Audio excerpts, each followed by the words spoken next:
បាទសួស្តីបងប្អូនតើឃើញបាទយើងចូលមកគ្រឿងទៀតអីបាទយើងលេងហើយ strap បងប្អូនណាបាទយើងលេង style BMW ណាបងប្អូនបាទហើយសម្រាប់ model វាគឺ Yamaha R3 បងប្អូនណាបាទកម្លាំងម៉ាស៊ីន 320cc បងប្អូនបាទហើយម៉ាស៊ីន2ណាបាទហើយប្រភេទ ABS ជប៉ុនសុតបងប្អូនណាกระดาษពុន019បាទម៉ូតូស្អាតខ្ចីណាបងប្អូនបាទ ABS មុខក្រោយបងប្អូនសបកកង់ខ្ចីញ៉ាញ់បងប្អូនណាបាទកប់សេរីបងប្អូនណាបងប្អូនមើលទាក់ទងនឹងគីឡូតិចមែនតើបងប្អូនបាទឆ្នាំរត់ទេ019ណាបងប្អូនបាទយើងលេង strap អែមដែរបងប្អូនណាបាទអញ្ចឹងបងប្អូនដែលស្រឡាញ់ប្រភេទ R3 ម៉ាស៊ីន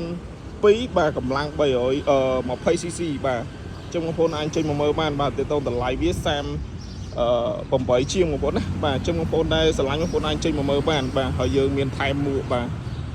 BYB មួយទៀតបងប្អូនណាកប់សេរីប្រភេទ Sport បាទចុងបងប្អូនដែលស្រឡាញ់បងប្អូនអាចចេញមកមើលបានបាទអរគុណច្រើនបងប្អូនចង់បងប្លុះក៏បានចង់វាយដូរក៏បានអរគុណ